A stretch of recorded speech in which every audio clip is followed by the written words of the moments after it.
Assalamualaikum warahmatullahi wabarakatuh. Waalaikumsalam warahmatullahi wabarakatuh. Selamat datang kembali di channel kami, yaitu channel Junior Ain Kolbi Hadroh Physical. Oke? Sekarang kita akan menunjukkan sesi Q&A, di mana setiap pertanyaan yang kalian kirimkan akan kami jawab sesuai dengan kebutuhan kalian. Oke? So, kita lanjutkan. Kita kenalan dulu ya. Oke. Kenalin namanya, Kak. Perkenalkan, nama saya Muhammad Rayhan Somatri sebagai admin Junior Ain Kolbi dan bermain baskotek. Lanjut. Perkenalkan, nama saya Alif Alfian. Saya sebagai backing vokal Hadroh Junior Ain Kolbi. Ya, oke, kalau saya sendiri perkenalkan aja, nama saya Muhammad Abdul Latif, sering dipanggil Latif, ada juga yang manggil Awai, ada juga yang biasa manggil Kang Latif. Nah, kalau misalkan untuk kalian panggil aja saya Kang Latif. Bisa langsung hubungi nomor WhatsApp di bawah ini, oke? Nah, saya sebagai pemain Hadroh inti. Udah, itu saja. Pertanyaan ke-1, siapa penemu hadroh? Untuk penemu hadroh, para wali Songo. Kedua, kapan dan apa yang dirasakan saat manggung pertama kali? Rasa pertama ya semangat, grogi, canggung. Apapun hasilnya kita harus tetap menampilkan yang terbaik. Lalu nanya.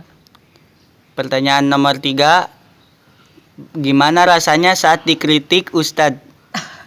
Kalau untuk dikritik Ustadz ya, ya gimana sih rasanya kalau misalkan kalian punya kesalahan gitu kan, lalu langsung kalian di saat itu juga dikritik, gimana rasanya? Ada rasa kesal pastinya, ada rasa kecewa tentu. Cuman di situ kita berpikir, oh ternyata kita salah dan harus diperbaiki lagi ke depan. Seperti itu. Pertanyaan nomor 4, kapan sih hadroh Junior Ain mulai dikenal? Mulai dikenalnya semenjak Januari 2019, Hadroh Junior Ain Kolbi telah terkenal. Pertanyaan nomor 5, adakah hal yang paling nggak bisa dilupain selama perjalanan karir? Ada banyak dari perjalanan, mulai kita menuju ke tempat hadroh, melewati jalan-jalan yang lumayan jelek dan itu bisa Istilahnya gagal ya jalannya. dibilang lumayan lah ya, tapi kita mempunyai hikmah sendiri. Pertanyaan nomor 6, kenapa nama hadrohnya Junior Ain? Kolbi. Sebetulnya kita ambil nama itu memiliki makna ya. Maknanya itu Junior Ain berarti yang memiliki dua cahaya, yaitu cahaya ilahi dan cahaya nabi. Kenapa?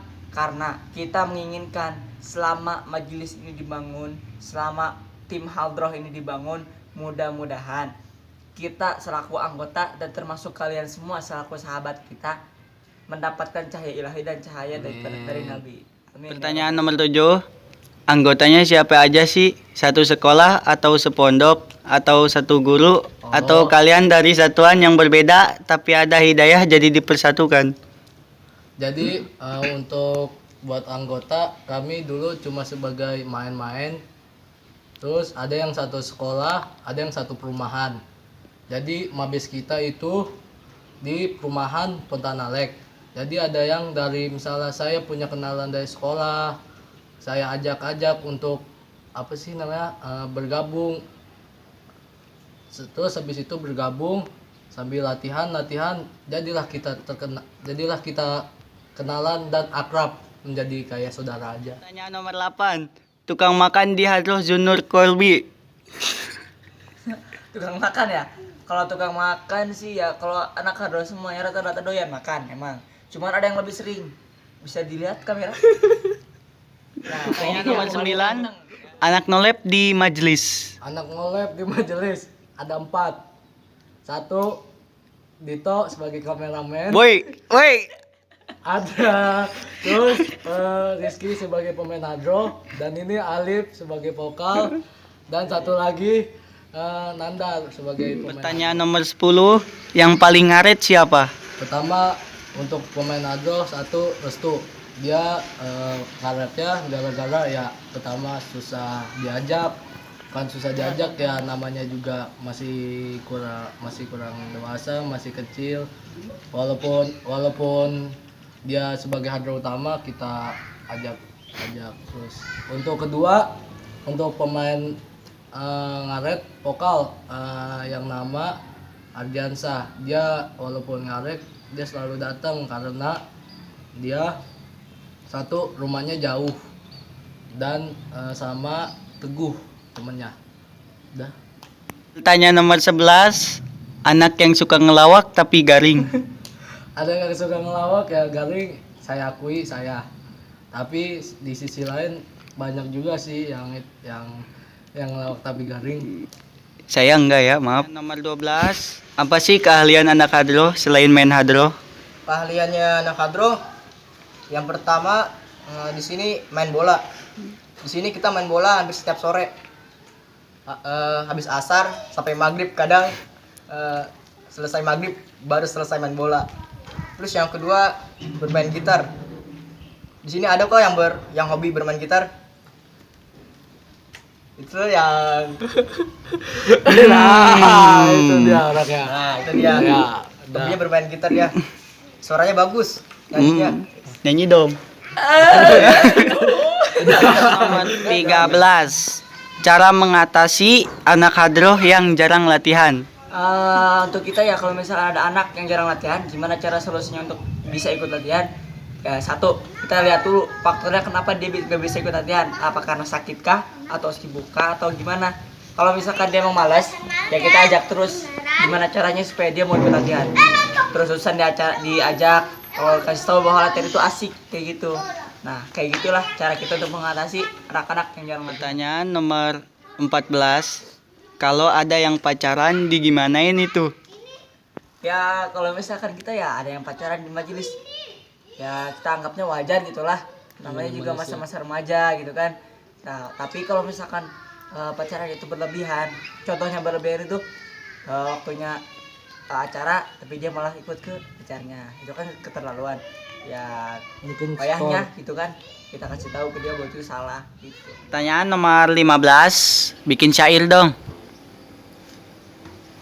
Syair dari hadroh kita yaitu Ya Tarim dan di cover dengan segi 8. Allahumma salli wa sallim wa barik alaihi wa ala alihi. Ya Tarim, ya Tarim, ya Tarim, ya Tarim,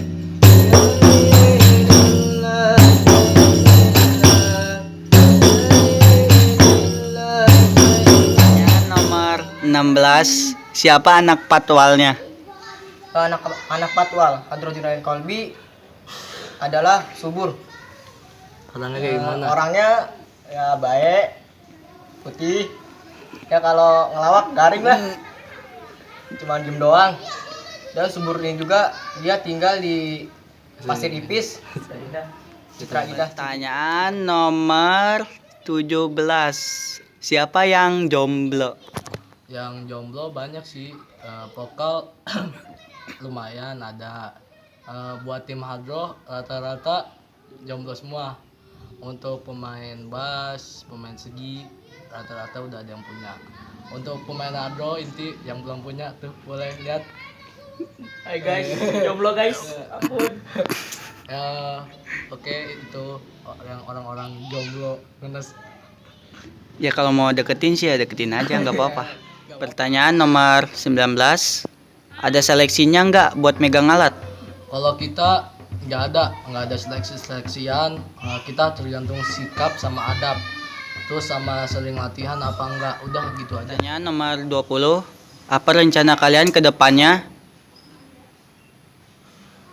Rencana ya.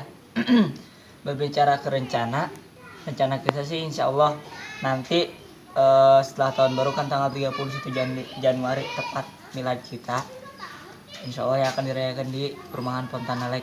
Insya Allah akan mengundang ya ulama besar kayak gitulah.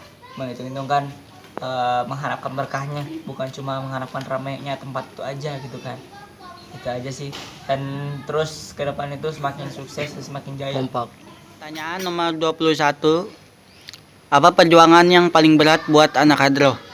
Perjuangan yang paling berat yang pertama diomelin. Selagi kita latihan, kita sering diomelin sama pelatih kita. Apa karena kita kurang fokus? Apa karena kita gimana ngobrol, main-main? Yang kedua, perjalanan ada undangan. Nah, di situ kita berjalan itu kita sampai hujan-hujan, sampai basah kuyup, tapi kita tetap ngelanjutin perjalanan itu dan bersolawat. Yang ketiga, sekarang kan udah zamannya COVID-19 dan juga kita dipanggil dan ada undangan-undangan tapi kita menolaknya, dan itu Minta maaf. Hadrah Junaidan Kalbi minta maaf kepada undangan-undangan yang manggil kita. 22 udah direncanain nggak atau pernah ngobrol gitu siapa yang mau nikah duluan? Kalau buat ini pertanyaan yang sangat asik sih. Kalau buat yang nikah duluan kan di sini paling tua ya, paling tua Kang Latif, paling muda ini Restu, mungkin yang mau rencanain duluan katanya ya Kang Latif tuh. Ya udah gitu aja.